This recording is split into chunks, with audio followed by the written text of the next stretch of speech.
We're on this computer. All righty. Well, hello, everyone. Welcome to another edition of 1+1, your place for inconvenient truth-telling and myth-busting. And in our All Things Venezuela episode, our All Things Latin America episode, and to an extent, All Things Canada, I am so honored to be joined by Dr. Maria Paez-Victor, who is a sociologist at York University, and she's also... Oh, yeah, go right ahead, doctor. Go right ahead and correct me. Retired, but from University of Toronto.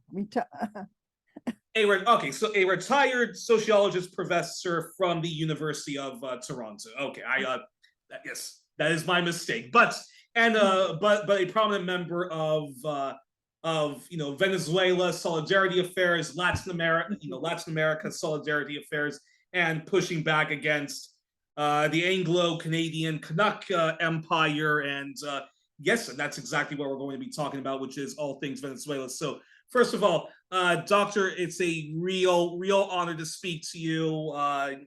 Yes, it's a real honor to speak to you. How are you doing? Oh, thank you. I'm very honored that you asked me to talk on my favorite topic. Yes. Which on and on for a long time. Which is your country of origin, Venezuela. Now, actually, before I get to my official question. So how did somebody such as yourself, from Venezuela, ends up immigrating to Canada? How did all that happen?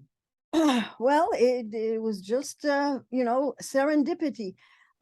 I graduated from the University Andrés Bello in Venezuela, and at that time there really wasn't a postgraduate degrees in sociology, and so I wanted to have a postgraduate degree, and I went to England, and there in England I did a master's, and there I met my husband. I met Peter Victor, who was a teacher, who was a lecturer at the university, and we fell in love and we got married. Okay. And as soon as we did, we had not been married about a year when he got an invitation to come to Canada, and so to work here. And we thought, oh, we'll go for 2 years to Canada, and we stayed. We came and we stayed in Canada, and that's how I ended up here, really. And so your husband's originally from England, then, but London, England. Yeah. Okay, but in Canada now, Canada, which was settler colonial outpost of the British Empire, but now in Canada there's actually quite a big British expat community, is there not? Or well, there is. They're not very visible. Okay. I think they sort of blend in. But you see, Canada is essentially a multicultural country. Yeah. And Statistics Canada today just published some of their data saying that for the first time, there are more Canadians who have a mother tongue, a first language, that is not English or French. So that shows you how multicultural Canada is. I myself got a Canadian citizenship when Pierre Trudeau, who was a very fine intellectual fellow, he's the father of our present baby Trudeau, who doesn't quite measure. I would respectfully disagree with that description of Pierre Trudeau, but continue on with what you were saying. Well, whatever you may say about his policies, this man was intellectually a very powerful intellect. He is the one who really turned Canada into a multicultural society. Before him, this was English or French, and the rest, heaven knows, right? But this is a country that has grown through the ages by waves and waves of immigrants. And Pierre Trudeau, to his merit, not only recognized that, but put it into law. And so Canada became a multicultural country officially and legally. Which meant that does Canada have a big Latinx diaspora population like in the United States, or does it depend on which province and which country? Obviously, that Canada's imperialism has had a involvement in. Well, it's just waves of different immigrants, of course. At the in the turn 1800s, it was the people who came from Ireland because of the famine came over. During the wars, the people who were affected by those wars came. So they come in different waves. I would say that statistically, the majority of the immigrants go either to Montreal or Toronto. Those are the big magnets.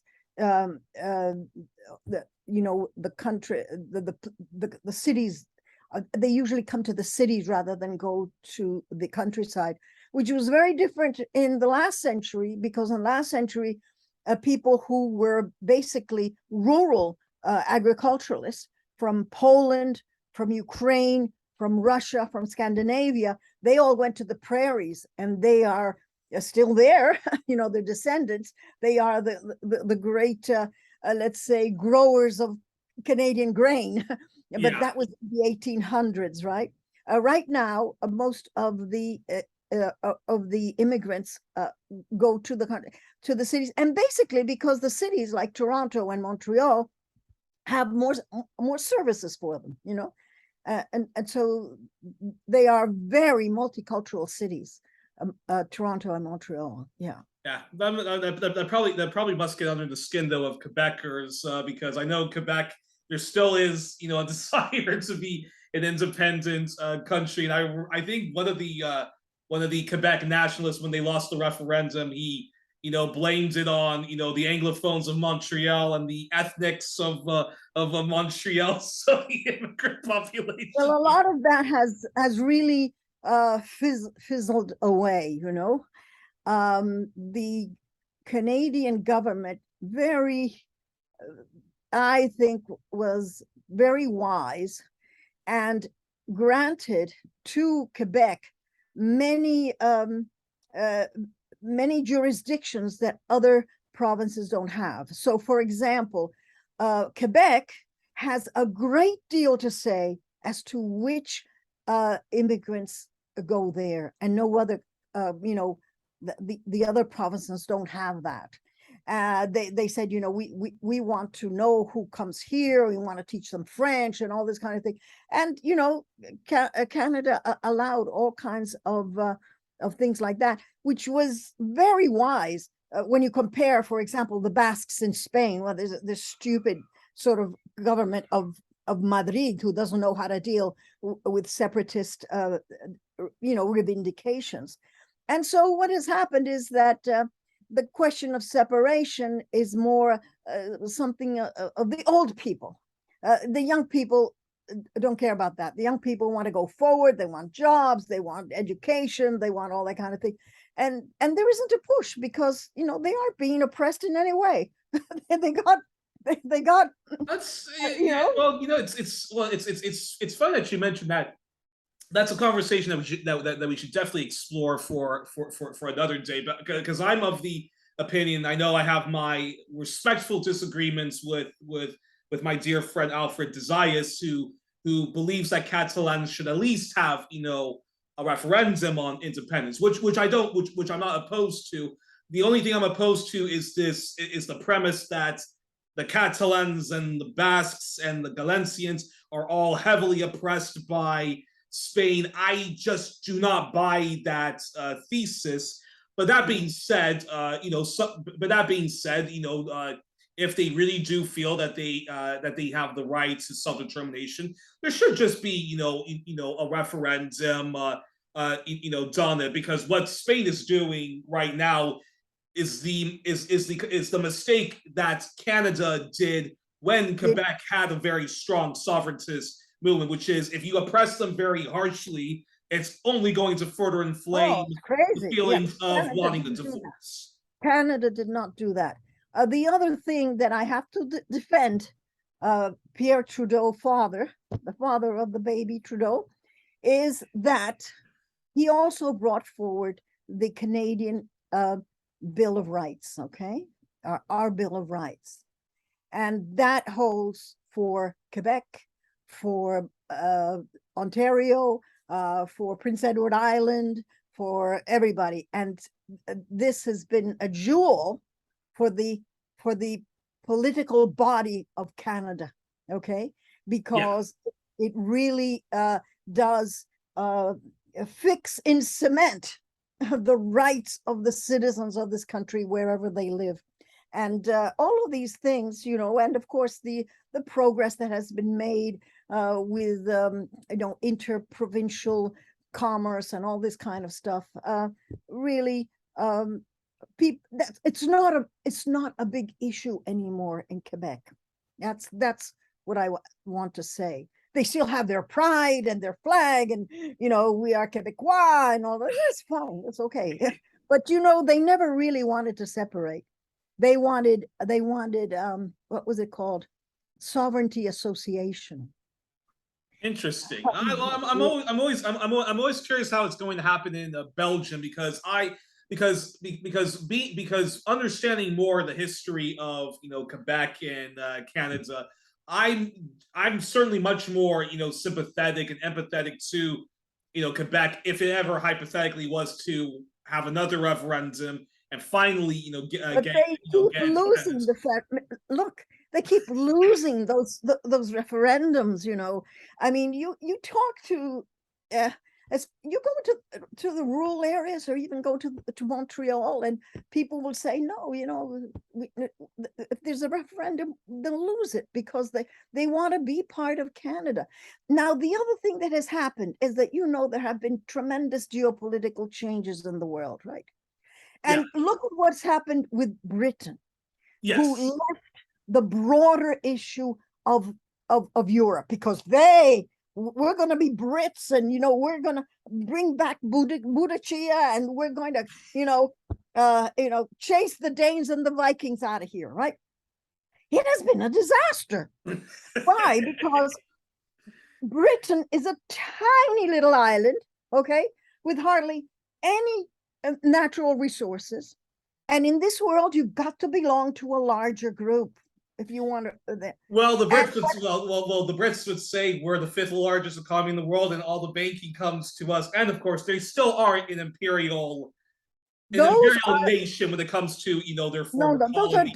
No, they aren't an imperial nation. Those are delusions of imperial. You know, they are not an imperial nation. They have delusions of imperialism. But forget it. The British Empire died at Suez. Okay, so they don't have an empire. But the right wing, okay, the right wing in England, okay, they still have these crazy ideas, right? So what would happen? I think the politicians, the thinking people in Quebec would realize what would happen if Quebec really separated. I don't know where they're going to go, the middle of the Atlantic. They're going to be independent. You know what would happen? They would fall into the loving hands of the United States of America. And the United States of America will oppress them in English, okay? At least the Canadians have try to speak French and teach their children French and give them the French sort of rights and all of that. But if they leave Canada, they will be the second Hawaii, and that's what's going to happen to them. And now they realize that the best way to protect their culture and their language and their history is to stay where they are and fight for their, you know, sort of piecemeal kind of legislation and this and that and the other, you know. Anyway, this is Venezuela. I've gone off. Well, but I would just say, mentioning that the British Empire is done. I think the people of Iraq, your country of Venezuela, and and Afghanistan, the British Empire is still alive and well for them. So no, they're the baby, the baby sort of factotum of the United States. Britain's foreign policy, unfortunately, is only the shadow of what the Americans want them to do.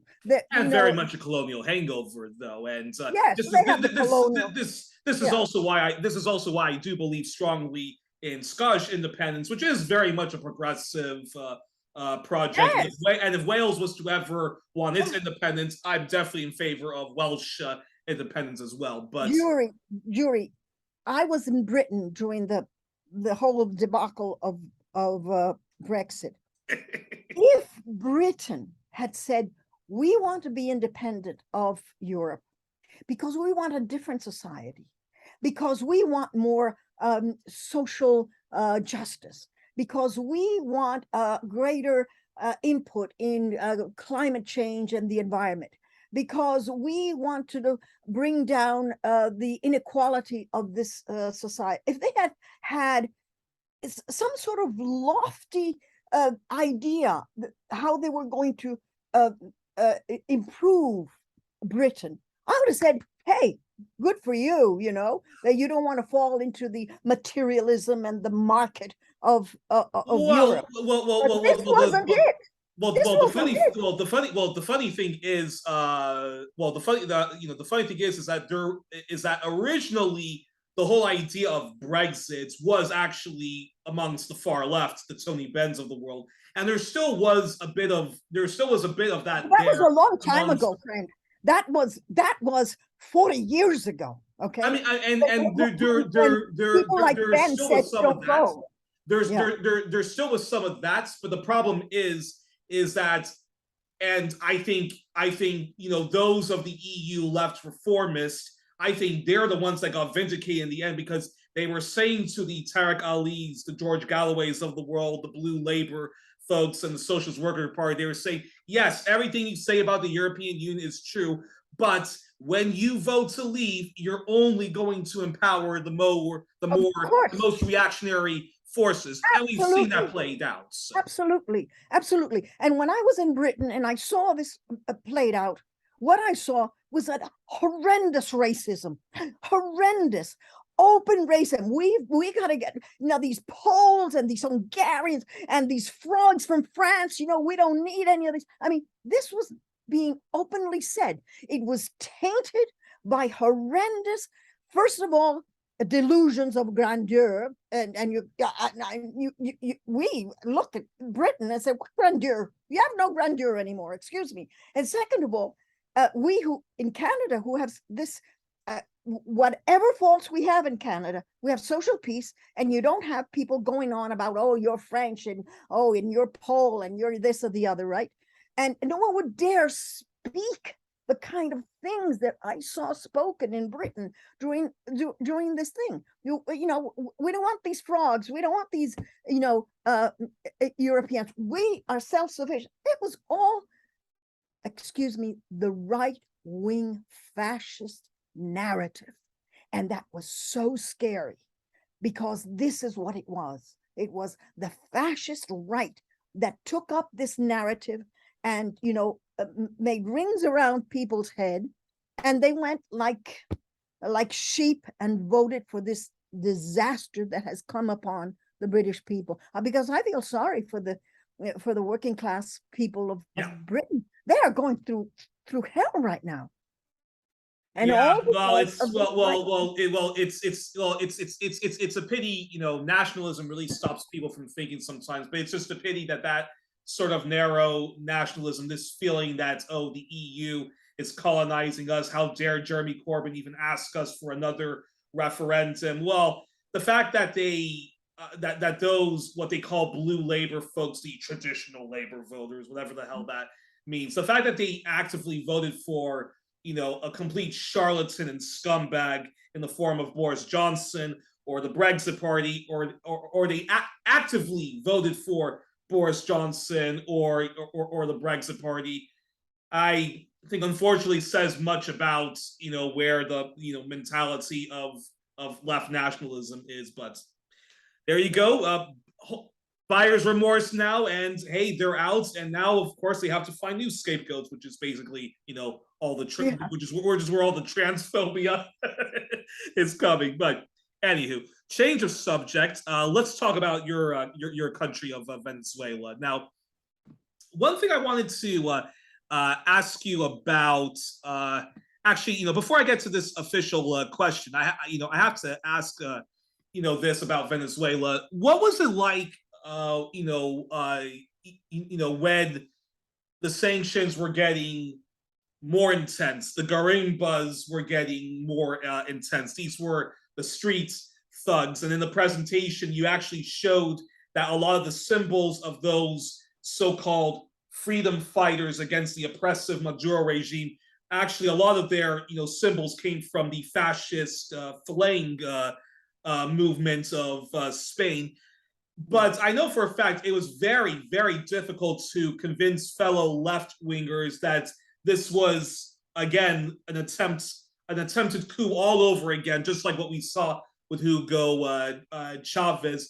But for me, it was only when Abby Martin, the brilliant journalist who used to work at Telesur, when she showed what these how thuggish these garimbas were and where they were getting their funding from. And then, of course, came the huge, bombshell, which was my friend Alfred De Zayas's, report to the United Nations, exposing that this is Salvador Allende all over again. This is Aristide, this is Jacobo Arbenz, and this is Hugo Chavez all over again. These are Western-backed, thugs. And this is all about a war for oil, and the sanctions on Venezuela are the ones doing the damage, not some of the socialist policies of Maduro themselves. So, what was it like, when all of that happened? Because I think the moment Abby Martin exposed, who these so-called freedom fighters were, and when Alfred De Zayas, like WikiLeaks, dropped all this bombshell, Venezuela's solidarity basically had a huge comeback, right? Well, what we feel from our point of view is the sadness that we have been saying this, that we knew this, and we've been saying it, and nobody heard us. Yeah. The mainstream didn't want to hear what we had to say. The big lie was out there. We were demonized. These absolute killers on the street were presented as if they were students. A deranged soldier got on a helicopter and threw live hand grenades to our top lawyer, not lawyer, the Supreme Court, right? And he was dropping these live grenades in the city of Caracas. And what did the press do? Because the guy had blue eyes, okay? The poster boy, this deranged killer, okay? And so to us, it is very disillusioned that, okay, so it took Abby, to write this. Thank God for De Zayas. But the point is that nobody wanted to hear us. Nobody wanted to hear the other side. Mm-hmm. And so we were not heard. The only thing that the world heard was what they wanted to do, the empire and their disgusting press. So it was a terrible time, because Venezuela had never had such violence on our streets. We'd never had. Colombia had, because Colombia's had 60 years of civil war, but we hadn't. We'd never seen this. It's too bad I don't have it anymore, but the worst scenes were several young men who were dark-skinned, and they were burnt alive because they looked Chavista. This guy looks like a Chavista, and they burnt them alive to a crisp. And this is the kind of horror that these people were doing. They were chopping down public trees on the roads. They were putting people at risk by also taking fire to buses. I mean, it was terrible, and it was all orchestrated. It was all under the direction of the United States and their goons. I I particularly saw on a street corner, this guy giving out like this dollars to these young kids. The kids must have been 14, 15, or giving them out dollars like this so that they could go out there and do their havoc. I got caught in one of these guarimbas with my elderly sister, who's 80 years old, and she was driving. And we're driving along, and there's a traffic, and we can't move, and what's going on? And in front of us were these guarimbas, and they were making havoc on the street, and there was policemen there. And my sister says to me, "You see what the policemen are doing? They weren't protecting us; they were protecting the guarimberos, because that section of the city had a governor, not a governor, a mayor, who was of the opposition." So this is one of the things that now is different. That is, these mayors now no longer have private police. The police have all been unified. But before, each little petty mayor had their own policeman. And of course, they helped create a lot of this. People suffered a great deal. I have another sister who she had terrible health problems because of the burning of the tires. So they burned the tires, and there's a smell of this thing, and they were all smelling these terrible fires everywhere. So anyway, all I can tell you is that was a very dark period from 2014, 15, 16, 17. Then of course Trump in around 12. In around 15, I think, really Trump increased tremendously the sanctions. And then what happened that on top of all this, they practically destroyed the economy of Venezuela. They certainly destroyed the currency, and they did everything possible so that Venezuela couldn't sell its petroleum. Venezuela couldn't buy petroleum. Venezuela couldn't buy food. Venezuela couldn't buy medicine. When the pandemic came, Biden, not Trump, but Biden stopped the companies selling vaccines to Venezuela. So thankfully, international solidarity still exists among socialists, such as Russia and China, who came to our help. I think the Venezuelan people will forever and ever and ever be grateful to China and Russia because they came to our help. And that's interesting because Putin is a fiscal conservative as well as a social conservative. But it's interesting.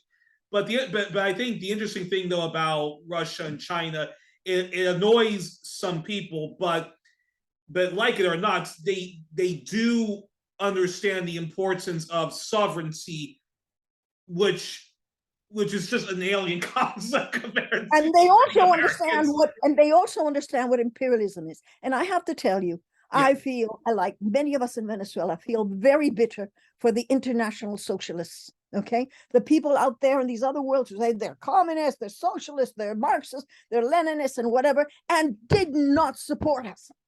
Why? Oh, because Lenin said this, and because Maduro is not doing that. Because Chavez forgot that in, paragraph so and so of Lenin's manifestos, and so all of this absolute, rubbish. And I use a stronger word, except that I was brought up very nicely. And so they did not see the imperialism heel that was falling on top of Venezuela. Why? Because from the moment that President Chavez became president, Venezuela has stood for anti-imperialism. And I don't care if it doesn't match the sort of, how could I say? Theories of Trotsky. Theories set in stone that, Europeans, I'm sorry, but the Europeans, they are very arrogant and they don't understand Latin America. They don't understand us. They don't understand our political culture. And they certainly haven't understood the situation that we are, with two exceptions. And one is Mr. Putin and Russia. And second of all, the Asian friend, China, who immediately understood the importance of Venezuela and the importance of the struggle of Venezuela. And they didn't care whether Mao said this or whether Trotsky said the other. Huh? Exactly. But then I have to ask this quick, this quick follow-up thing. I remember, yes, I have to, I have to ask this question before I get to the official ones, which is now Latin Americans do know that they have a history of being exploited brutally, not just by the Spaniards, but the United States. They may not know so much about Canada's involvement in that, Israel or Brits and so forth, but they do know that about like America's history of playing reactionary roles in Latin American affairs. My dear fellow, how could you even say that? Of course we know this. Even people who are on the right know and understand. But then how come? But then how come I still find Latin Americans who know all of this, but they say, "Oh, Chavez is a communist dictator. He does need to be overthrown." Or Maduro is a dictator. He does need to be overthrown. Or Daniel Ortega and Evo Morales is starting to get a little too uppity, so they do need to be overthrown. Okay, because you have how to do you understand, explain that? you have to look at who is saying these things. And so what you find in Latin America is that you have a very recalcitrant right wing, okay? And this right wing has been empowered even more and become even more extreme, especially with with so many other things that Trump did, and that now even Biden has done. So we have had about 90 invasions since 1900, or overthrowing, and every single one of the dictators of Latin America, from the Rio Grande down, every single one of them was backed by the United States. And every single reformer, progressive person, a socialist, forget communist, socialist, whatever, has been opposed by the power of the United States. The only doctrine, the first doctrine that they had in political in foreign policy, was a doctrine about Latin America, the Monroe Doctrine. They don't have a Monroe Doctrine for Africa. They don't have a Monroe Doctrine for Europe. They don't have a Monroe Africa for anywhere else, because they have always thought, even when we were fighting the Spaniards, that we were their backyard. Well, what has happened is that since the Cuban Revolution and since Chavez, that backyard has said, screw you, we're not your backyard, we but are. How do you but if someone's from an affluent background, I can understand. I think it's terrible that they want more for themselves and less for everybody else. But how do you explain working class Latin Americans, some of them who have had to leave their country because of American economic exploitation, pan-European economic exploitation? So many of them have had to leave their countries. Some have had to flee their countries, but they still end up supporting the very policies which are, imperialism in Mexico or Venezuela or Nicaragua and so forth. I will talk only about Venezuela. Okay. But in Venezuela, what happened was a concerted, almost total propaganda campaign.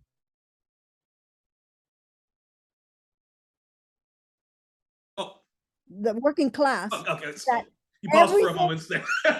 Okay, yeah. So there was a big campaign, and then yeah, continue on. To convince them that whatever they were suffering, it had to do with socialism and with the government, rather than the sanctions. The sanctions were the killer, okay? And so what did they do? They started using all kinds of inducements. These people didn't have to leave Venezuela. They left because they took the bait, and they were told, go, and this was in concerted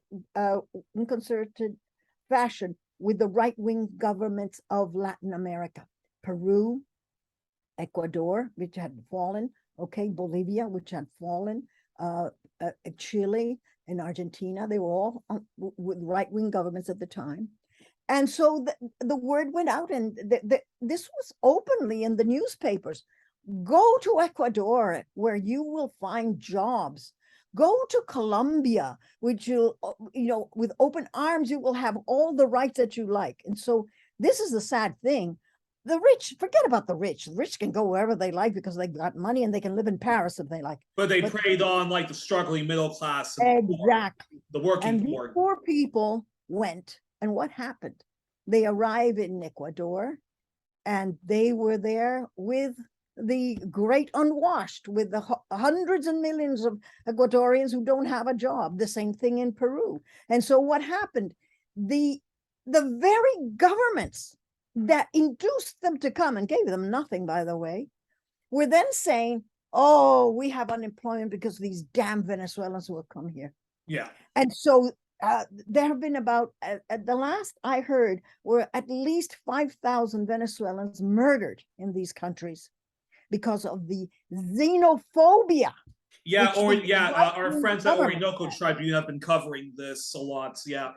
So this is what happened, and it was all truly to do with a great, very well thought out propaganda campaign in which they took the narrative, So these poor people now, of course, guess what? They're returning. And Maduro is started this vuelvan a la patria, which means that he was sending planes to these countries. And these people, all they had to do was go to the Venezuelan consulate, and they would, by throws, thousands and thousands of these people, having suffered tremendously in these countries, were able to come back to Venezuela. And they get off this plane, and you know what they do? They fall on their knees and kiss the ground and said, never again. Well, I'll tell you a very funny story. You must have seen the documentary John Pilger did, The War on Democracy, right? No, I haven't seen it. No. Oh, you have? Okay. I cannot wait to send the link. It's a great documentary by my hero John Pilger, but it's very funny. I was talking with a friend of mine from Venezuela. I'm not going to say the person's name, but was a good friend. But yeah, a friend of mine, and I was saying to her, I was saying to the friend that you are from a rich background, you are from a very affluent background, and she kept insisting me, I'm not rich, and I'm like, you are rich, and then I said to her, I'm going to prove to you you're rich. So I showed her a scene of John Pilger's documentary, The War on Democracy, where he goes to where the very affluent Venezuelans live, what they call middle class, when really these are the super rich. These very big, nice, suburbans with their big Mercedes and their nice houses. And then my friend goes, hey, that's where my family lives. And of course, she's anti-Chavez, anti-Maduro. So, yeah. I want to say something about the elite in Venezuela. And I have to tell you that the elite in Venezuela is not like the elite in a normal capitalist society. In a capitalist society, you've got capitalists. And whether you like it or not, capitalism creates things, and it makes, ketchup, and it makes, shoes, and it makes all kinds of things. And that has been, of course, its halo. Capitalism produces products that people want, and they make money, and they hire people, right? Well, the upper class of Venezuela, I'm making an exception of the professionals. You have professors and you have lawyers, and I'm not putting all of them in the same boat. But the top capitalist financial elite of Venezuela are not capitalist. They are parasites, okay? Because they produce nothing. Venezuela is has been up to now an oil economy. And so you don't have supply and demand. like you have it in a normal country. And in a normal capitalist country, the government has money because people pay taxes, and governments and corporations and enterprises, they all pay, and all this money goes to in an oil economy. This doesn't exist. What happens is that the government owns the petroleum, sells it, in Venezuela has been, because it had these horrendous corporations from the United States digging the oil and whatever, but they would sell it and they would give Venezuela a proportion of it. So you had a very rich government. Guess what the rich governments of Venezuela did with this money? They had to distribute it. Guess who they distributed to? Huh? Their freaking friends, okay, of the elite. And so these supposedly these people who go out, to defend capitalism, I wish they were capitalists. At least they produce ketchup, but they don't produce anything. Okay, they were a aggressive bunch of plutocrats, comprador elite. Okay, that what they did was they just bought. We have this money. Oh, the country needs ketchup, we'll just buy it. The country needs bread, oh, we'll just buy it from abroad, okay? Because they didn't produce, they didn't know how to do it or anything. This was very serious, because what happened was that our agriculture was completely neglected in Venezuela. Okay, we don't have to have corn and beans and all that. We're rich. We've got this oil money. We'll buy the beans from Mexico and the corn from Guatemala, right? No sense of food security, okay? Let alone food distribution for the people until President Chavez, okay? So President Chavez and now Maduro have reversed all of this, right? That's that's a perfect segue then to this question I had typed up, which is, can you talk to us about the feminist policies Hugo Chavez championed during his time as president, and what Nicolas Maduro is trying to continue, while so-called liberal and even leftist feminists are smearing both gentlemen. And I'm particularly interested in a policy. John Pilger mentioned this in his documentary, The War on Democracy, that Chavez paid in income to stay-at-home moms as if they were domestic servants or as if they were nannies. Can you explain? Can you explain what that policy was, and if it's still? It's broader than that. It's broader than that. It is in our Constitution, and it's in our Constitution that the work of women at home, okay, is to be considered like she was working, in a factory or somewhere else. So for the first time ever, a woman who is at home with her baby gets benefits, just like if she were a worker. So if she's disabled, she gets disabled help. If she gets particular help when she's pregnant and has the baby, she has a special monies that goes to her. She is also her years of taking care of children and taking care of her home. Even if she didn't have children, she would have a pension. Women didn't get pensions.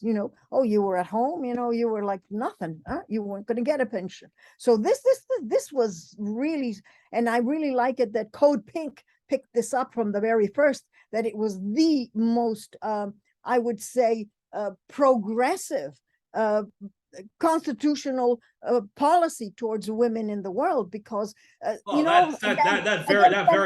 very much is Marxist feminism right there. Well, again, I am sorry for many Marxist and socialist of the world out there, a feminist, supposed feminist, because they think, oh, you're feminist if you were working or in a factory or in some business typing away for somebody. Oh yeah, then you're a feminist. But if you're at home taking care of your husband and your children, oh, you're nothing. And Venezuela says, no, you are doing a fantastic job for the country. You are bringing up the next generation, and that has no price. And so it doesn't matter if you aren't typing in somewhere or working in a factory. Your work is also important. And I think one of the important things that Chavez did was well, these things, this law, and of course the misiones. The misiones are the special programs, the special programs for women, the special programs for women who have babies, the special program for elderly men and women, all of these kind of special programs that are there.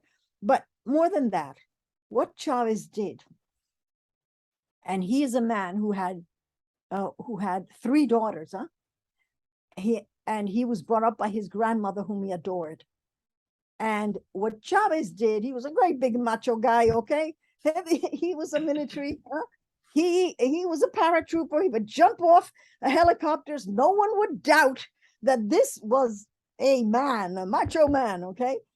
And he took every opportunity to say, yo soy feminista, I am a feminist, okay? And this, you may say this is, not important, whatever. It was important. It was important because this was a leading fellow whom both women and men adored because of what he was doing. How many women were lifted? I would imagine, although there still is a lot of extreme poverty in Venezuela. No, very well. Hold on. Oh, yeah. Go ahead. No extreme poverty. There's poverty, and the poverty has grown rather than through the sanctions. Yeah. But before the sanctions, the extreme poverty was down to, I think it was 3 or 4% from something like double digits, and the poverty itself. One of the great things of the Bolivarian Revolution was its reduction of poverty. Now it came back with a bit more during the sanctions, but it was like everybody's living standard went down because of. How many women who lived in chronic poverty were chronically unemployed? Because if you're just taking care of your children and so forth, you're basically considered unemployed, and you're not. How many of them were lifted out of poverty when those feminist policies were? Excuse me, it's just that they're not considered unemployed. They are employed at home. They are not unemployed. They are never put under the let's say the label of unemployed. Yeah. You are employed. You are at home. You're taking care of your husband, of your house, of your garden, and your children.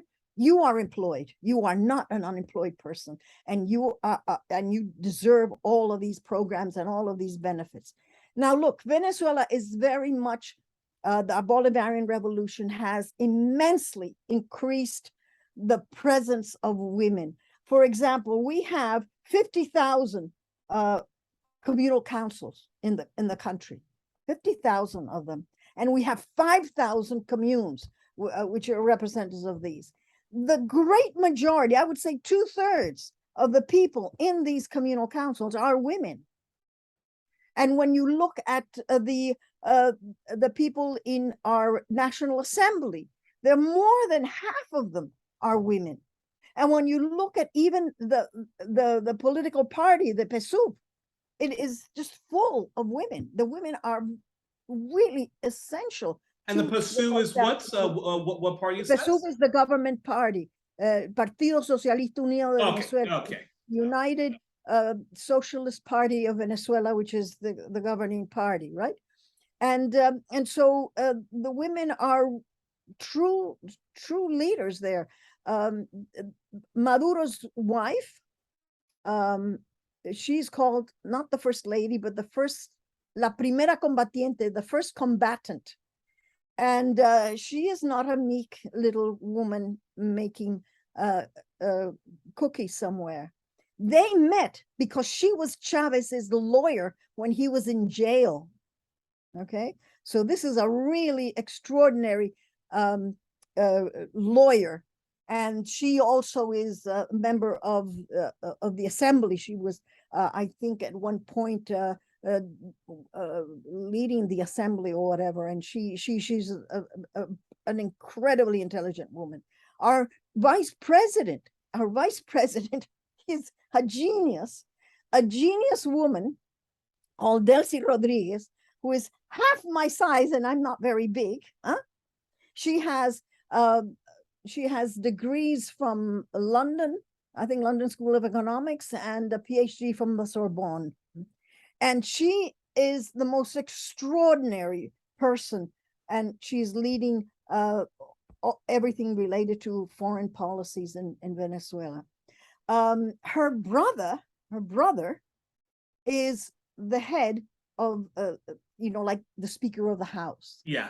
These two, brother and sister, are, I would say, emblematic, because she was about, I think, 2 years old, and he was about 5, when their father, a most distinguished, I think he was a communist, I think with his Communist Party, but in any case, he was a left-wing person, a very distinguished journalist, was assassinated by being beaten up by the secret police of the supposed democracy that Venezuela had before Chavez, beaten to death. So I bring this up for the following. One of the great things about the Bolivarian Revolution that Chavez brought forward is that it is cemented on human rights.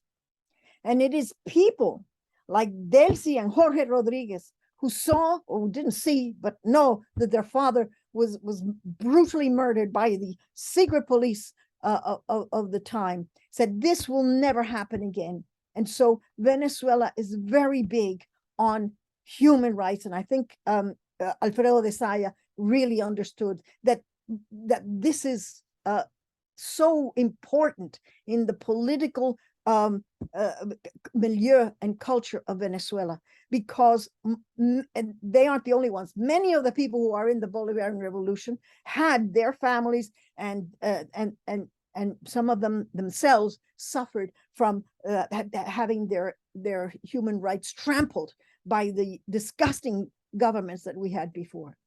And I'll tell you, yeah, then I'll tell you that go ahead.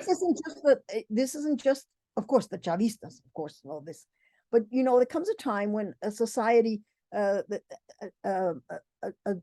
would say, an ideology or a concept really takes hold. So the question of the human rights has really taken hold. So it was hilarious for us to see, hey, the opposition is talking about human rights. Very good. Not that they did it, but at least the words were there. And I'll just give you a little example of how broad the question of human rights has spread through Venezuela. I had a nephew, very, very très méchant, a very, very naughty boy. He was a terror. Okay, my sister didn't know what to do with him. So he's in school, and he was about 6 years old, and he was being very bad in his classroom. So the teacher says, now you have to go and see the principal. You're punished. You have to go see the principal. And so he had to walk to the principal's office, and then he stops before it and he turns around and says to the teacher, "But what about my human rights?"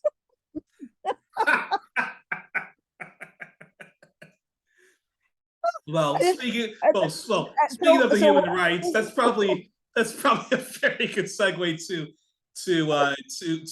this question, which is, what was Hugo Chavez's relation with the indigenous people of Venezuela?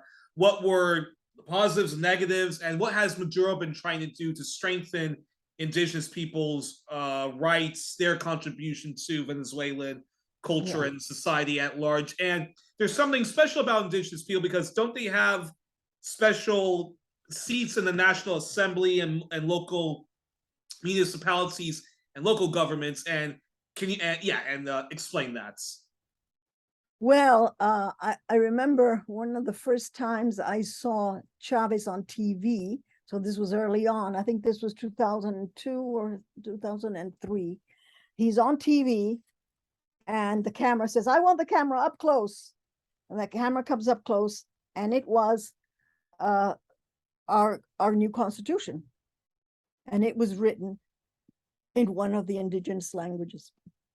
And the Constitution of Venezuela has been written in all the indigenous languages. Now, this wasn't easy because anthropologists and linguists and everything, some of them had to help to actually create the alphabet to write this constitution, okay? So the indigenous peoples are on the first paragraph, okay? The prologue, the first paragraph of the Venezuelan constitution, because we have a debt to them, because for years they have been invisible, they have not been taken into account, right? And so the very first words of our constitution are about the indigenous peoples. They have got constitutional rights of all sorts for their territory, for their health, for everything, right? Now, you know that, well, you can have a good law, but is it implemented? Well, it is implemented because the minister in charge of indigenous affairs has always been an indigenous person, but listen to me, it has always been a woman. So it have been several women who have been the head of the indigenous people's affairs in Venezuela. The other thing is that there's this wonderful picture of Chavez wearing a headdress of the indigenous peoples of the Amazon. So there were all sorts of programs. We have an indigenous university, and we have indigenous schools where the indigenous peoples themselves are the ones who are teaching and helping and all of this kind of thing.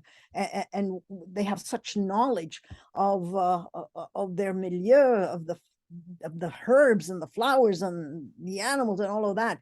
I mean, that has been so fantastic and fantastically recognized. It has been beautiful. I was, I think it was about 2010 or something like that. Or no, it might have been 2005.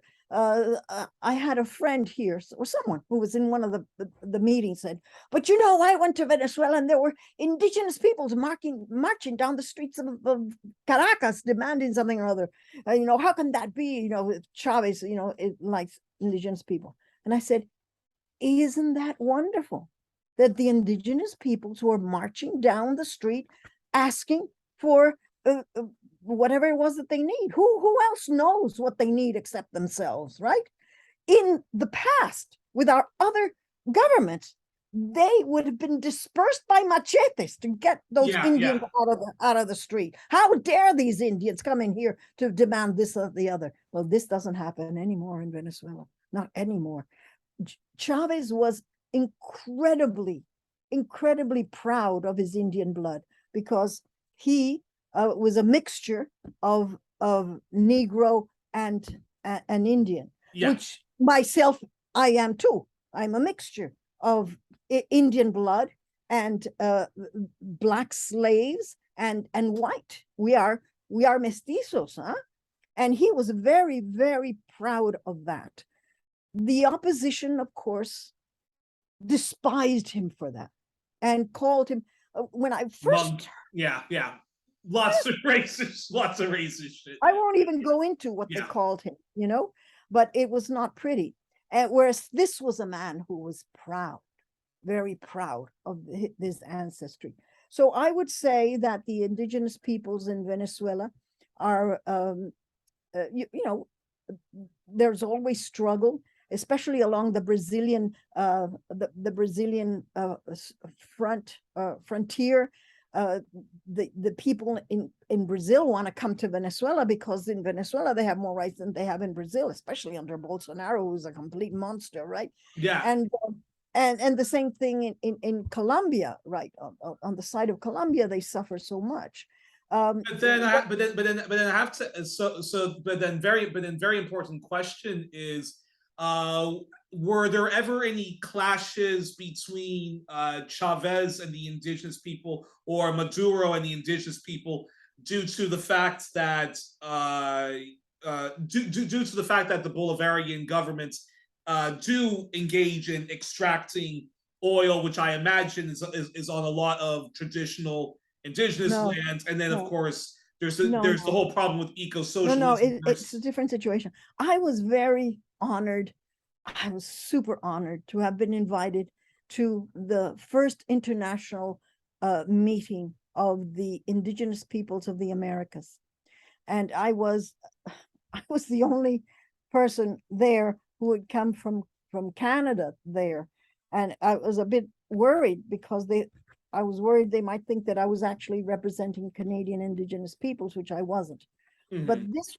this was a fabulous meeting that took place half in Caracas and half in the Amazon. And there were representatives there of every single indigenous peoples, I would think, from Mexico down. No, Yeah. I wouldn't say Mexico. We had Apaches and we had Navajos. We had Hopi from the United States. We had indigenous peoples from the Caribbean. We had indigenous peoples from the Canary Islands. Who knew that there were indigenous peoples in the Canary Islands? But there were, and they're all there. And this was a large room, and each delegation stood up and said, first of all, thanked, and they were so happy to be in Venezuela, where they felt like they were free. They had a government that really put this up, and were happy for it. But when they stood up, it was one after the other. The other, you could hear it was the same problem they all had, related to extractions, related to people using their land, the development, all of that kind of stuff. And Venezuelans are very, very sensitive about that. Yeah. Where the main petroleum, I would say, deposits are not impinging on indigenous lands that I know of. But there are areas down in Bolivar State, Yeah. where there are some developments that they want to do, and always it has to be done in consultation with the indigenous peoples. They cannot just go in there and bulldoze and do this or the other. It's just not possible. Now, there was one problem with the indigenous peoples in Amazonas. And again, this is the question of corruption. In every communal council, there may not be indigenous peoples that live there, but there are always two chairs that are empty. And those two chairs that are empty represent the indigenous peoples who may have lived there before or whatever. But in other areas where the indigenous people do have representatives, because they do live there, there is a certain number of indigenous people, a quota of them in the National Assembly. So the indigenous peoples don't vote in our national election like everybody else do. They first meet and have these assemblies according to their own traditions, their own ways of electing people. So they have many of these meetings, and according to how they like it, they then come up with candidates. And then the indigenous peoples can vote for the candidates that they themselves have elected according to, it wasn't like, lift your hand up or whatever, but according to their traditional ways. So the indigenous peoples are represented at the highest level of the political governance of Venezuela. But is that very unique in it doesn't exist anywhere else. Wow, because I remember talking with the now former central organizer of the Communist Party of Canada, and who was saying that the Communist Party of Canada official position is they would like to do what Venezuela is doing with its indigenous people, as well as if an indigenous nation wanted to secede from the Canadian Federation, they would grant them that, as well as implementing the United Nations declarations on the rights of indigenous people.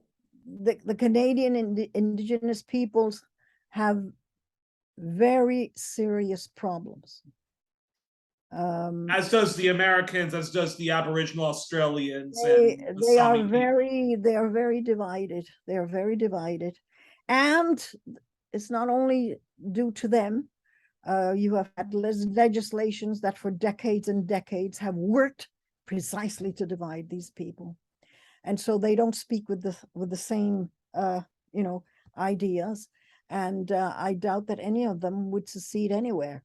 I think that what they would like is some recognition, of course, but more than recognition, they need to have a living standard that is at least at par with the living standard of the rest of the Canadian people. Forget about, oh, we're going to create our own nation. Forget that. They don't want their children dying.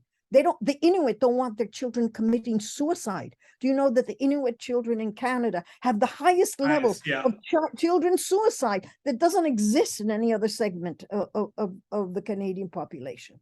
Do you know that we have Indigenous communities up north that for years I'm talking to you, don't have potable water that is drinkable? Do you know that they live in terrible conditions with this climate, this terrible climate that we have? The houses are horrible, barely livable, and they can't buy a house. All the housing is under the federal government. The feds are the ones who have to provide housing, they have to provide education, they have to provide health, and of what happens? They don't provide it. These people, they can't go to a bank and ask for a credit because they can't put their house as a mortgage because they don't own that house.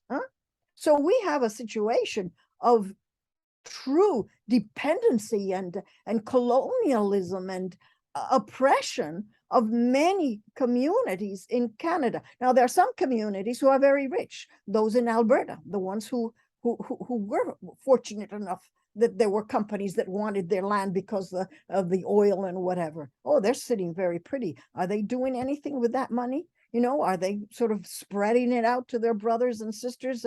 Indigenous? No, they're not. So, I mean, this is a capitalist society, and unfortunately, there's this sort of contamination. So yes, I wish with all my heart that the Canadian Indigenous peoples would look at Venezuela and learn a few things and maybe change some of the ways that they are. And that's a bit that said before I get to this other important question. Then, when do you think America and Australia will get to the level Canada and New Zealand is at with its Indigenous people, in which there's much stronger solidarity in Canada towards the plight of Indigenous people compared to America? In New Zealand, Aboriginal, in New Zealand, Maori relations with white New Zealanders, it's not all hunky dory. There's still a lot of improvement, but it still is much better in terms of nation to nation compared to Australia with its Aboriginal people. It's grotesque, the treatment. So when do you think like America and Australia will get to the level it's at in Canada and New Zealand? Well, first of all, I don't recognize your word of America. America is the continent. You mean the United States? Yeah. The United States is a country steeped in violence and racism. And if you read just perfunctory, it's history, even their sugar-coated history, you will see that their treatment of their Indigenous peoples is abominable. And they don't recognize let's say any kind of sovereignty of theirs. A big difference with Canada is that the main Indigenous peoples had charters that were given to them by the British Crown.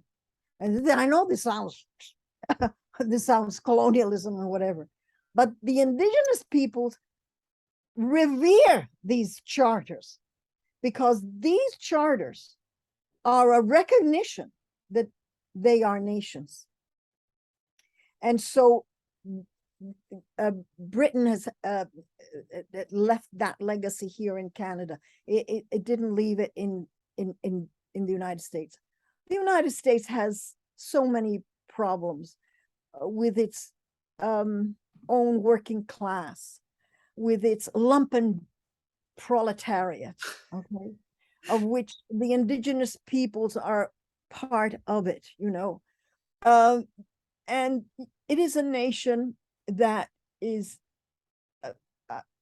I know it's kind of trite to say it, but it's on the way down, because it is full of so many divisions in terms of its society, okay, let alone its politics of, you know, polarization and all of that.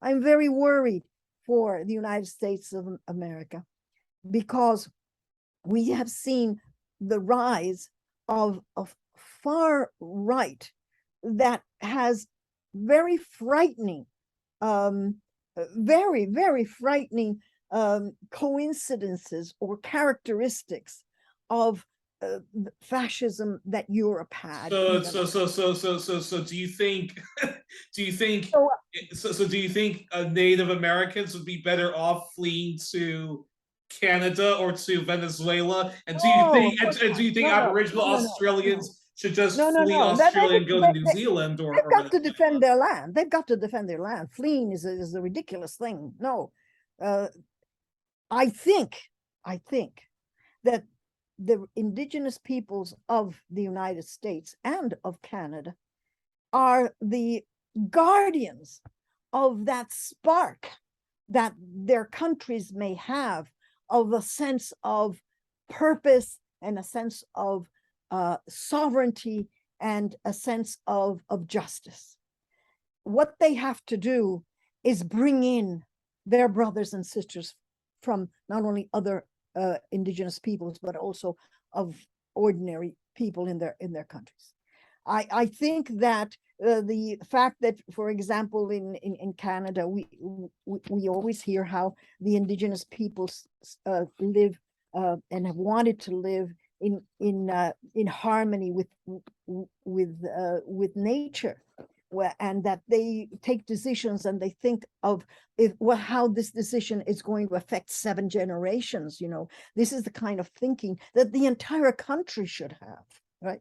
So this is why I think that instead of thinking, oh, what can we do for the indigenous peoples, I think the indigenous peoples do a great deal for the rest of the country. Now, one thing militating against this is the sense of separatism, the sense of this is us, you know, not you, you know, Yeah. and you know, and this is what doesn't exist in Venezuela, because in Venezuela we say, yes, you are different, but we are together. Yes, you are different, but you are in the National Assembly making decisions for all of us too. And so this is what I think is the example that these indigenous peoples who have so much to teach and so much to give, they should be there, and they should be there in the tribunals. They should be there in the judicials. They should be there in the national assemblies. They should be there in the communal councils, and they should be there in the municipal councils, like it is in Venezuela. Now, I'm not saying that Venezuela is perfect, because, you know, it's chaotic, really. Politics is always chaotic, and always, you know, you take 1 step forward and 2 steps back, but at least there is the thought that our indigenous peoples are not little people we're going to put in a museum in some corner, and oh, look how nice they do their little dance and they wear their little feathers, and you be happy there. No, we're saying no, you're part of this country, you know. You're part of this country, and you should take part in it and make decisions too. And I think that is what is needed in the United States and in Australia. in Australia and all of them. You know, I have 4 last questions, because unfortunately I have another appointment which I'm which I'm late for. But I have to ask these 3 then very important questions when it comes to Venezuela. Number 1, given the terrible impact that the sanctions has had on the country, because much of much of the petrodollar is in the hands of capitalist America and its partners in crime. Isn't the best way for Venezuela to bypass the sanctions as well as address the issue of climate change and have and have their own Green New Deal is that the Maduro government or whichever government succeeds him has to start getting off of the fossil fuels and engaging in renewable energies, even though according to Planet of the Humans a lot of that also requires mining and so forth. But wouldn't that be a way to get to bypass the sanctions, unless I guess Canada and the US start sanctioning renewable energies and the mining that's involved in that? Or first of all, let me tell you something. Venezuela has already bypassed the sanctions.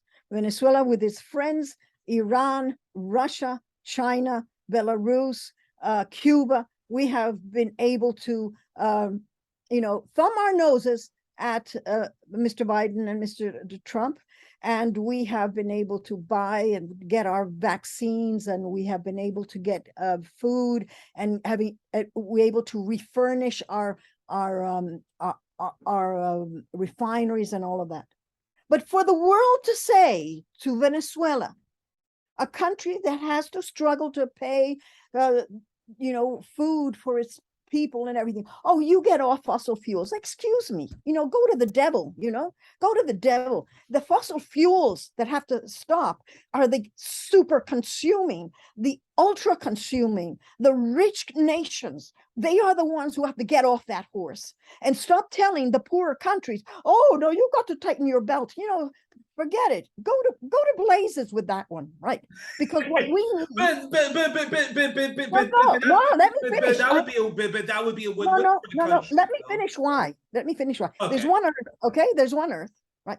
And you have 3/4 of that Earth populated by countries that desperately need development, because they need food, they need water, they need employment, they need all these kind of things, right?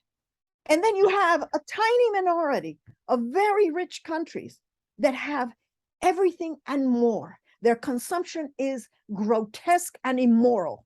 And they are the ones, the eaters of this fossil fuel. And so what you have to stop is this idea that you have to grow the economy. Economic growth is a complete, how can I say, malevolent thing in which the capitalist countries, the industrial countries of the world think we have to keep more and more and more and more and more.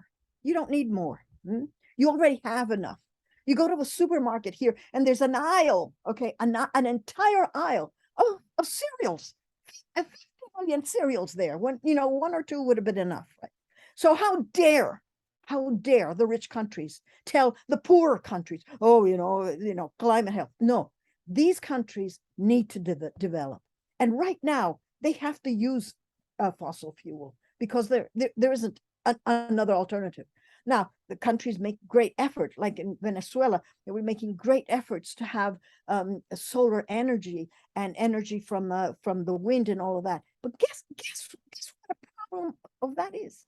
That many of these technologies for sort of green energy are patented because they want to make money out of it. And so the poor countries have to buy these extraordinary amounts of money in order to get, a windmill or a solar energy kind of thing. So no, don't come down that road with me. It is the rich countries that have to tighten their belt, that have to realize they cannot carry on this circus of consumerism.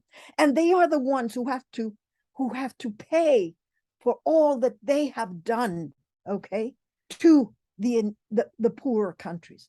And you must let the poorer countries follow their path and development. Now, fortunately, they're not stupid, and developing countries know that they have to take care of their own nature, and that they're not going to commit the same mistakes that the others did. If they were using asbestos, now they know we don't use asbestos. So there's a process of learning of the type of development that you are. But until the capitalist countries realize that there is no eternal growth, if an organism keeps on growing and growing and growing, you know what it turns into? It turns into cancer. That's what a cancer cell is. A cell that keeps growing and growing doesn't know where to stop. And so we have to stop this idea of economic growth. What we do want is development, and a development that is in harmony with nature, and a development that is in harmony with social justice.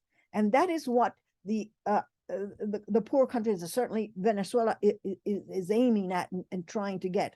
But don't anybody come to Venezuela and says, "Oh, don't use the petroleum," because second to last question is now anyone who knows Hugo Chavez, Nicolas Maduro, Evo Morales, and many of those socialist leaders, and of course they believe in social justice. They believe in social justice, racial justice, and they're on the path to eco justice. However, I do have to. I just want to. Our Ministry of Environment is called the Ministry of Eco-Socialism. Okay, brilliant. But if there's one thing I have to criticize about Hugo Chavez, currently AMLO, and other Latin American figures is of the left, is what is for a bunch of people who believe in social justice, why are they still continuing the drug war? Because I know Lula and Dilma Rousseff continue the drug war. I know Chavez and Maduro still continue the drug war. Why would they continue such a discredited prohibitionist? What are you talking about, the drug war? What do you mean? Drugs being illegal, so they have to send the police over to stop, drug gangs, as opposed to approaching drug consumption or drug abuse like a, mental health or public health issue.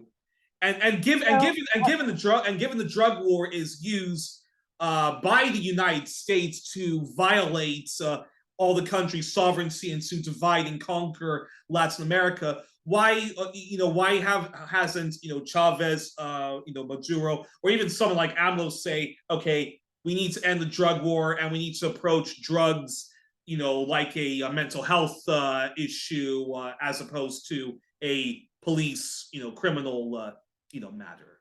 Well, the first thing is for me to tell you is that Venezuela kicked out the DEA ages and ages ago, and so did Evo. Okay, because the DEA of the United States are in cahoots with the contraband and the drug. Okay, so this is something that is known.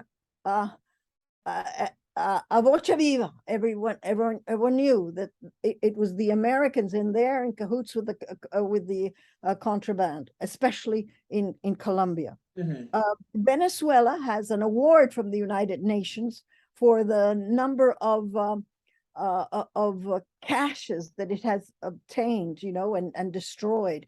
I think we have just this year, I think we have blown out of the air 57 planes that were loaded with, which were from the contraband. These planes try to fly past Venezuela, and the Venezuelan government just shoots them down. So the other thing that I have to tell you is that I'm not saying that we don't have people who are drug addicts, because there are drug addicts in every country, but it is not at the level of a social disaster, okay? Because the consumption of the drugs doesn't happen, not even in Colombia. The consumption of the drugs is in the north. The whole thing that people make drugs is because they're making money, because they're sending it to the United States, not because they're consuming it. Okay, it's poor people who are addicted. They're not poor people. What I'm saying is, I'm sorry for them because it's an addiction, and anyone who's addicted to drugs, but it's not a huge social problem in Venezuela. It's not even a huge social problem in any of our countries, as much as the huge social problem that are the criminal bands of contraband and the criminal bands that create these terrible drugs and want to send them to their market. Their market is the United States of America. So this war on drugs is some slogan that the Americans have. This means nothing because they never had this war on drugs. What they had is a war on the Colombian people. They had war on the Caribbean people, war on and so they take this excuse. It's like they had, the war on communism. Oh yes, the war on communism. They go out and kill us, right? And this is the same thing. The war on drugs. They go out and they kill us. This is what they're doing, And actually, they actually engage in the drug trafficking, as the Iran Contra scandal showed.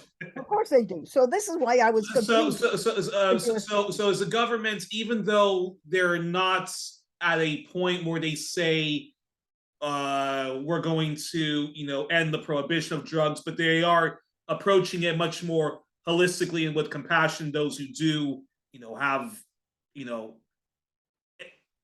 in addiction or something like that. Look, some guy who's smoking marijuana might end up in jail or something, right? And sometimes people, because they've taken a drug, go out and do something horrible, like kill somebody or whatever. I mean, these are criminal sort of cases that every government, in terms of order, has to think.